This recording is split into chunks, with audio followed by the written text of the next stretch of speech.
시편 107편 23절 32절. 배를 바다에 띄우며 큰 물에서 일하는 자는 일한 일들을 바다에서 선하는 여호와께서 명령하신즉 광풍이 일어나 바다 물결을 일으키는도다. 그의 하늘로 솟구쳤다가 육수로 내려가는 그 위험 때문에 그들의 영혼이 녹는다. 그들이 이리저리 구르며 취한 자같이 비틀거리니 그들의 모든 지각이 혼돈 속에 빠지는도다. 이에 그들이 그들의 고통 때문에 여호와께 부르짖으니 그가 그들의 고통에서 그들을 인도하여 내시고 광풍을 고요하게 하사 물결도 잔잔하게 하시는도다.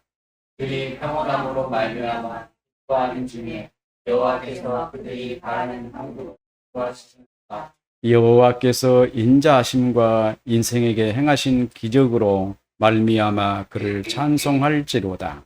백성의 모임에서 그를 높이며 장로들의 자리에서 그를 찬송하니 아멘.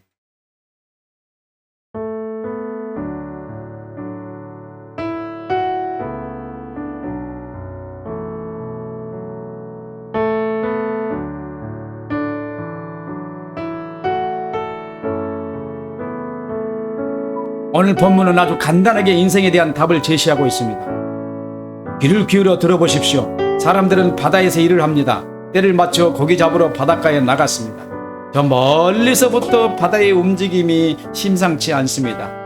집에서 나올 때는 잔잔하던 바다가 광기를 부리는 것입니다. 고기를 잡고 있는 사람들에게 하나님의 진노가 내리셨습니까?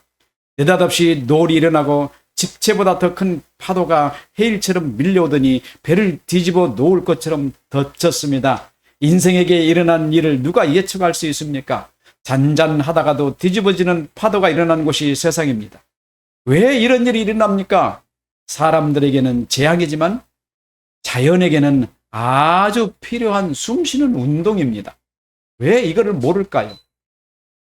바다는 뒤집어져야 하고 깊은 시면을 누리고 있는 무거운 물이 위로 솟구쳤다가 아래로 다시 내려앉기를 반복하며 숨을 내쉬지 않으면 자연은 그 자체를 유지하지 못하고 썩고 병들어 자기뿐만 아니라 온 세상 모든 것을 파멸시키고 말 겁니다. 그래서 바다는 뒤집어져야 돼요, 항상. 그래서 파도가 일어나는 거예요. 사람은 자연의 생동을 위해 필수적인 생명 활동을 해야 하는 그 시기를 알지 못합니다. 바다에 배를 띄우고 고기를 잡으러 나간 어부들은 갑자기 일어난 폭풍과 파도를 사람을 징계하시는 하나님의 분노로 이해하고 있지만 사실은 그 자연이 자연적으로 일어나는 현상이라는 말입니다. 폭풍이 몰아쳐도 파도가 일어났고 배가 하늘 위로 솟구쳤다가 아래로 내려가기를 반복합니다. 바다는 자기를 정화하기 위한 필수적인 생명 활동이지만 배에 있는 사람에게는 예상치 못한 재앙입니다. 사람이 살고 있는 이 거대한 지구 땅덩어리는 숨을 쉬지 않으면 존재할 수 없습니다. 우리가 발을 딛고 살고 있는 이 지구 구성을 설명하자면 지구 속 중심은 철과 니켈로 이루어진 고체의 덩어리 핵이 있습니다. 이 핵은 두께가 약 2260km나 되고 저는 액체로 외핵을 둘러싸여 있습니다. 그리고 그 액체를 둘러싸고 있는 하부 멘틀은 2290km가 되고 아주 단단한 암석으로 되어 있고 그 위로 약 650km 정도의 유동적인 상부 멘틀과 사람이 살고 있는 지각이 한 50km 정도가 있습니다. 그래서 지표에서부터 지구 중심까지 6371km예요. 이 지구가 그렇게 커요. 그러나 지구 속에는 뭐가 들어있어요? 불덩어리가 지금 있어요. 그게 핵으로 만들어진, 속에 핵으로 되어 있고 외핵으로 불덩어리가 끓고 있고 그 위에 큰 바위덩어리 같은 것이 있고 그 다음에 지표가 있고 한번 생각해 보세요. 이 지구덩어리가 많이 있으면 어떡하죠? 물리학 하는 사람들 금방 알 거예요. 이 핵덩어리 가만히 있으면 어떻게 돼요? 이게 어느 부분으로 폭발해 나와가지고 깨져버려요. 그래서 가만히 있으면 안 됩니다, 지구는. 어떻게 해야 될까요? 항상 움직여야 돼요. 지구는 움직여야 돼요. 안 움직이면 벌써 깨졌어요. 왜? 핵 때문에. 한마디로 우리가 살고 있는 지구는 불덩어리를 속에 품고 있는 단단한 항아리입니다. 이 불덩어리가 움직이지 않고 가만히 정지해 있으면 폭발하고 맙니다. 그래서 쉬지 않고 움직여야 합니다. 근데 이 지구가 움직이는 속도를 한번 보실래요? 이 불덩어리가 안정을 계속 유지하기 위해서 최소 초속 30km로 달려야 합니다. 하나님 그렇게 만들었어요. 그래서 지구는 지금 있잖아요. 초속 30km를 달려가고 있어요. 태양을 한 바퀴 돌기 위해서. 그리고 그대로 달려가면 안 돼요. 왜냐하면 핵과 그 안에 있는 물질이 굳어지면 그 정지해 있으면 안 되기 때문에 이거를 돌려야 해요. 그래야 그게 유지된다는 말이에요. 그래서 돌리기 위해서 자전을 합니다. 자전을 하는데 1초에 465m를 돌아요, 이게. 465m를 들고 시간당 1674km를 움직여요, 이게. 움직여요. 이렇게 움직인다는 말이에요. 하루 한 바퀴 도는 시간이에요. 시간당 1647km, 74km를 돌아요. 그렇게 시간당 24시간을 돌아요. 몇 킬로 도는 겁니까? 이 말은 무슨 말입니까? 하나님이 만드신 모든 피조물들은 가만히 있으면 안 된다는 거예요. 움직여야 되는 거예요. 쉬어야 돼요. 제가 뭘 말하려고 하는지 아세요? 오늘 본문에. 자연재해는 재해가 아니에요. 그건 숨 쉬는 거예요. 자연이. 무슨 말인지 알겠어요? 우리에게는 재앙이지만은 하늘로부터 폭풍이 일어나고 바다가 파도가 일어나고 지구가 숨쉬고 움직이는 모든 것은 하나님의 피조물이 움직여야만 된다는 거예요. 그래서 자연재해는 재앙이에요, 재해예요. 재해는 사람에게는 재앙이지만 재해가 아니란 말이에요. 하나님께서는 그것들이 있어야 할 것을 다 알고 계시는 거예요. 기독교인들이 자연재앙을 모르고 있어요.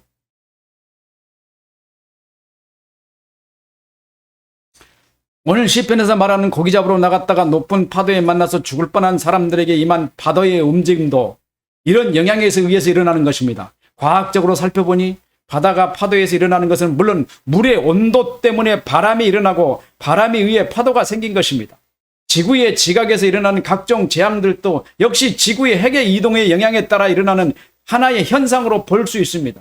그러나 성경은 이렇게 말합니다. 하나님께서 말씀하셔서 광풍이 일어난다? 그러니까 과학자들이 이 말을 뭔 말하는 거야? 과학적으로 조사해 보니까 바다에 여기에 물이 들끓어 가지고 바람이 일어나고 그 바람이 폭풍으로 변하고 그 바람에 의해서 파도가 일어나는 것인데 말도 안 되는 소리를 하고 있어라고 말한단 말이에요. 과학자들이. 어리석어서 그 말을 하는 거예요. 하나님께서 말씀하셔서 그 말씀이 폭풍과 일어나고 파도가 일어난다. 왜 그럴까요? 하나님은 말씀으로 천지를 창조하셨습니다. 그럼 어떻게 해야 돼요? 말씀으로 지구 세상을 돌이키고 움직여야 되죠. 곳곳마다 말씀은 살아서 움직이잖아요. 그래서 그 지역에서 물이 들끓고 그 지역에서 바람이 일어나고 바람이 일어나면 다른 곳에서 폭풍우가 일어나고 파도가 높이 치게 만들려면 하나님이 말씀하셔야 되잖아요. 안 하고 그런 것이 자연적으로 일어난다는 말입니까? 말도 안 되는 소리 하지 말라는 거예요. 과학자들이 몰라도 너무 몰라요. 과학자들은 왜 모를까요? 어느 한 부분을 지엽적으로만 생각하고 있기 때문에 그런 결론을 내린 거란 말이에요. 시편 기자는 이렇게 말합니다. 어리석은 자는 그 마음에 이르기를 하나님이 없다 하는도다. 그들은 부패하고 행실이 가증하니 선을 행하는 자가 없도다. 여호와께서 하늘에서 인생을 굽어 살피사 지각이 있어 하나님을 찾는 자가 있는가 살펴보려 하신즉 다 치우쳐 함께 더러운 자가 되고 선을 행하는 자는 없나니 하나도 없도다. 여러분들도 과학자들이 그렇게 생각하는 것처럼 생각할 것입니다. 여러분이 생각의 범위를 하늘 위에서 인생을 살피시는 하나님의 생각하기보다는 아주 지엽적이고 부분적이며 하나님 보시기에 한 점에 속한 세계에 사는 과학자들의 말을 더 신뢰할 것입니다. 그러나 하나님의 말씀은 영원히 있고 하늘 위에 있으며 시간에 속하지 않은 영원한 말씀입니다. 하나님께서 바다의 폭풍과 바람을 일으키기 위해서 물을 데워지라고 어느 한 지점을 지적하여 말씀하시면은 그래 하나님이 아니에요. 그분은 그곳에 물 데워져라 이렇게 말씀하시지 않는다는 말이에요. 왜 그럴까요? 하나님은 전체 피조 세계를 하나로 보시고 하나님은 상대하십니다. 그래서 말씀하시면은 전체 피조 세계에 하나님이 말씀하시는 거예요. 그랬더니 그 전체 피조세계에 말씀하셔서 어느 부분에만 말씀하신 것이 아니란 말이에요. 그래서 하나님의 말씀은 이런 겁니다. 하나님의 입으로부터 발하여지는 말씀이 있고 그 발하여진 말씀이 적용시키는 말씀이 또 있어요.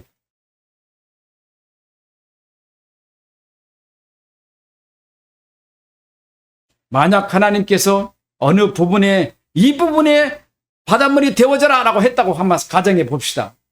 그걸 보고 하나님은 불균형이라고 그래요. 조화가 되지 않는다는 거예요. 하나님은 그렇게 하실 수가 없어요. 하나님은 피조세계 전체에 관하여 말씀하셔야만 되는 것이죠. 그럼 한번 생각해 보겠습니다. 바닷물이 데워지려면 어떻게 해야 됩니까? 지표에 열이 가이든지 아니면 다른 어떤 요인이 일어나든지 해야 합니다. 하나님께서 그 요인이 되는 근원을 말씀하시는 것입니다. 하나님의 말씀은 근원이여 일어나라라고 말씀하셨고 그 근원을 섭리하시고 운행하시는 그 말씀이 필요한 지역에서 필요하게 되는 것입니다. 그러면 연쇄적 반응에 의해서 그 부분에서 바닷물이 데워지고 그 열기에 의해 바람이 일어나고 바람은 폭풍이 된 후에 그 폭풍은 바닷물을 쳐서 파도를 일으키고 그 파도는 고기 잡는 사람들을 놀라게 하고 위협하며 생명을 빼앗으려는 위협적인 재앙으로 보일 것 아니겠습니까? 일단 하나님은 세상의 모든 자연의 상태와 그래서 전체의 균형과 조화를 위해서 모두에게 적용되는 말씀을 하십니다. 그러면 그 말씀이 섭리하되 필요한 지역에서는 필요한 일을 하게 하시고 또는 그 결과로 시편 기자가 말하는 그 바와 같이 폭풍이 일어나는 것입니다. 과학자들은 이와 같은 깊고 오묘한 하나님의 섭리를 어떻게 그들이 알겠냐 이 말이에요. 말도 안 되는 소리죠. 성경도 믿지 않은 애들이. 게다가 그들은 일하시고 섭리하시는 말씀과 발해진 말씀의 의미도 제대로 이해하지 못할 뿐만 아니라 그 근거도 찾지 못합니다. 하나님의 말씀은 단순히 어떤 부분의 결과적을 위해서만 말씀하신 것이 아니라 전체의 조화와 균형을 위해 말씀하신다는 사실을 받아들이지 않습니다. 과학자들의 연구는 결과는 단순히 그 부분만을 관찰한 말이기 때문에 단순한 현상으로만 맞지만 근본적으로는 전혀 맞지 않는 말이에요. 그래서 시편 기자가 말하는 것 같이 고기 잡으러 간 사람들에게 일어난 광풍은 하나님의 말씀하심으로 일어난 것이 사실입니다. 그리고 어부들은 일어나는 재앙 앞에서 무릎을 꿇고 하나님께 기도할 수밖에 없습니다. 이제 여러분들의 인생이 의지할 곳이 무엇인지 분명하게 알게 되었을 것입니다. 인생 가운데서 사람들은 하나님의 입으로부터 발해진 말씀들을 결코 들을 수가 없습니다. 그 말씀을 들으려면 하나님께서 지으신 천지 창조를 온전히 이해할 수 있는 지적 능력을 가졌을 때만 가능합니다. 왜냐하면 인간은 피조물이면서 공간적으로 지극히 제한적 한계의 시각만 가지고 있기 때문에 피조세계의 전체의 조화와 균형에 대해서 생각할 수 없습니다. 그래서 사람은 재앙이 일어날 확실한 것을 알지 못하고 우연히 접근하다 보면 재앙을 만나게 되는 것입니다. 그런데 사람이 무엇입니까? 발해진 말씀은 그 임무를 수행하는 도중에 하나님의 아들들이 그곳에 있는 것을 발견합니다. 무엇이 발견해요? 하나님의 말씀이. 발해진 말씀은 그 임무를 수행하는 도중에 하나님의 아들이 거기 있다는 것을 발견합니다. 그 발해진 말씀은 하나님의 아들을 외면할 수 없습니다. 그들이 재앙을 만나도록 할 수 없습니다. 하나님은 사람과 사회적 관계를 맺었기 때문입니다. 하나님 나라의 백성으로서 안전하고 확고한 보장을 하셨습니다. 그래서 말씀이 하나님의 아들을 완전하게 보호합니다. 하나님의 아들들에게도 말씀이 있기 때문에 발해진 그 말씀이 사람 안에 있는 그 말씀과 소통하여 사람으로 적극적으로 재앙을 벗어나게 행동하게 하는 것입니다. 그러나 사람은 자기 생각대로 부딪혀온 환경에 허우적거립니다. 하나님의 말씀은 사람을 구원하기 위해 적극적인 행동으로 소통하지만 실제 사람은 재앙 속에서 허우적거리며 죽을 힘을 다해 환경과 싸움을 할 수밖에 없습니다. 사람의 생각은 죽기 일보 직전이지만 발하여진 말씀과 사람의 영혼에 있는 말씀이 사람을 위기에서 건져내는 것입니다. 그것이 하나님을 향하여 부르짖는 로마서 8장 28, 6절에 있는 말씀, 이와 같이 성령도 우리의 연약함을 도우시나니 우리가 마땅히 기도할 바를 알지 못하나 오직 성령이 말할 수 없는 탄식으로 우리를 위하여 친히 간구하시니라고 말하는 겁니다. 이렇게 되려면 하나님의 백성에게 가장 필수적인 조건이 요구되는 것이 있다는 걸 알게 되셨을 것입니다. 하나님과 피조물 관계에서 서로 관계를 형성하며 하나님의 말씀을 드러나게 하려면 필수적 조건으로 하나님의 말씀이 백성들에게 심겨져 있어야만 한다는 거예요. 그 말씀이 심겨져 있는 사람은 하나님의 말씀에 결코 그를 위기에 빠뜨리도록 두시지 않는다. 이게 하나님의 약속이에요. 여러분, 재앙에서 두려워하지 마십시오. 여러분에게 복음이 심겨져 있습니까? 하나님이 여러분을 결코 위기에 몰아넣지 않습니다. 하나님이 여러분을 안전하게 합니다. 오늘 시편에 뭐라고 말했습니까? 하나님께서 그들을 어떻게 하세요? 안전한 항구로 인도하시는다 그러잖아요. 여호와께서 그들에게 행하신 기적으로 말미암아 그를 찬송할지로다. 여호와께서 명령하신즉 광풍이 일어나 바다 물결이 일으키는도다. 그들이 하늘로 솟구쳤다가 깊은 곳으로 내려가니 그 위험 때문에 그들의 영혼이 녹는도다. 그들이 이리저리 구르며 취한같이 비틀거리니 그들의 모든 지각이 혼돈 속에 빠지는도다. 이에 그들의 고통 때문에 여호와께 부르짖음에, 누가 하나님을 부르죠? 복음이 있는 사람이 하나님을 부르잖아요. 부르짖음에 그가 그들의 고통에서 그들을 인도하여 내시고 광풍을 고요하게 하사 물결도 잔잔하게 하시는도다.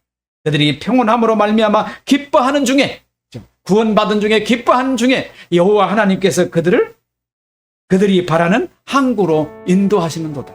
고통 중에 있는 영혼을 지키시는 하나님, 성령께서 여러분들에게 새겨주시기를 바랍니다. 뭔 말하는지 모르겠어. 도대체 어렵고 그 독립적 인격체는 뭐고 말이야, 뭐 굉장히 어려운 말들만 써대고 알아듣지도 못하는 말을 하는데, 여러분들이, 저는 그래요, 여러분들이 알아들을 수 있는 사람들이 되시길 바랍니다. 기도하겠습니다. 영광을 받으시기에 합당하신 주님, 도우시옵소서.